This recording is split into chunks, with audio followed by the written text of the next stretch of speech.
जिनकी गाड़ियों का नुकसान हुआ है, सरकार उनको मदद करने वाली है। ये औरंगजेब की प्रतीकात्मक कब्र नहीं जलाई गई तो इस पर दरगाह की चादर लगाई थी और उसमें कुरान की आयतें लिखी हुई थी, उसको जलाया गया।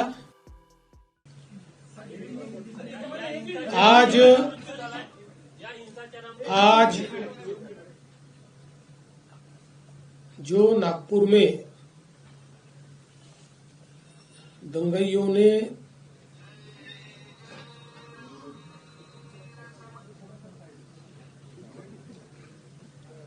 जिस प्रकार से दंगा किया, उसके बारे में एक वरिष्ठ स्तर की बैठक मैंने की है। हमारे सहयोगी मंत्री बावनकुळे जी भी उसमें उपस्थित थे। किस प्रकार की घटनाएं हुई, उन घटनाओं में अगर कोई लैप्सेस थे तो वो क्या थे, उन घटनाओं को किस प्रकार से रिस्पॉन्ड किया गया और घटनाओं के बाद अभी तक क्या कार्रवाई की गई, इसकी पूरी जानकारी मैंने प्राप्त की है। मेरे अपने कुछ ऑब्जर्वेशंस उस संदर्भ में थे, वो भी मैंने पुलिस आयुक्त और जो वरिष्ठ अधिकारी थे उन सबके सामने रखे हैं। मूल रूप से ये घटना जिस दिन घटी उस दिन सुबह औरंगजेब की एक प्रतीकात्मक कब्र जलाई गई और उसको जलाने के बाद कुछ लोगों ने उसके बारे में कंप्लेंट भी की।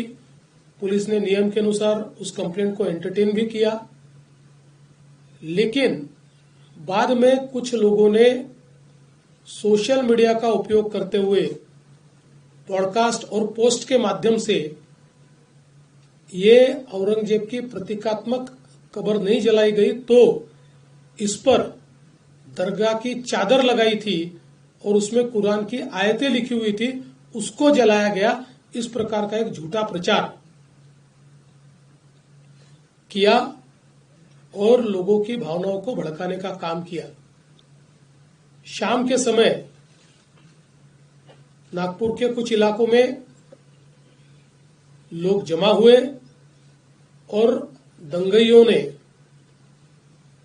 पत्थरबाजी की, गाड़ियों को तोड़ा, दुकानों पर हमला किया और बड़े पैमाने पर नुकसान करने का काम किया। पुलिस ने भी अच्छी कार्रवाई की। 4, साढ़े 4, 5 घंटे में पुलिस ने इस पर पूरा काबू लाया। उसके लिए आंसू गैस के गोले छोड़ने की बात हो या अलग अलग प्रकार से जो कार्रवाई करनी पड़ती है वो सारी कार्रवाई पुलिस ने की, जिसके कारण इसको काबू में लाया गया। इसमें बड़े पैमाने पर पुलिस घायल हुई। पुलिस के हमारे डीसीपी लेवल के 3 लोग और कुल मिलाकर 33 पुलिस के लोग और कुछ सिविलियंस और सारे कुल मिलाकर 40 लोग इस प्रकार से इसमें घायल हुए। उसके बाद पुलिस ने इन इलाकों में कर्फ्यू भी लगाया। अभी उस दिन के बाद इन इलाकों में कोई घटना नहीं घटी है, शांति है। लेकिन जो सीसीटीवी फुटेजेस हमारे पास उपलब्ध थे, अलग अलग लोगों ने वीडियोस दिए थे, उन वीडियोस को भी एनालाइज किया गया। पत्रकारों ने भी पुलिस के पास कुछ वीडियोस दिए, उसको भी एनालाइज करने के बाद जो दंगाई है उनकी पहचान कर ली गई है। 104 लोगों को अभी तक पहचान कर पकड़ा गया है, जिसमें 92 लोगों को अरेस्ट किया है। 12-18 साल के अंदर के विधि संघर्षित बालक है, उनको उस कानून के तहत उन पर कार्रवाई की गई है। और जब तक आखिरी दंगई को पकड़ा नहीं जाता, ये कार्रवाई रुकने वाली नहीं है, ये कार्रवाई चलती रहेगी। लगातार एविडेंस आ रहा है, उस एविडेंस के आधार पर ये कार्रवाई यहां पर चल रही है। ये भी तय हुआ है कि ये जितना नुकसान दंगइयों ने किया है इसका पूरा हिसाब निकाला जाएगा और ये पूरा नुकसान उनसे वसूल किया जाएगा। और अगर वो नुकसान के पैसे नहीं भरते हैं तो उनकी प्रॉपर्टी को बेचकर ये नुकसान भरपाई की जाएगी।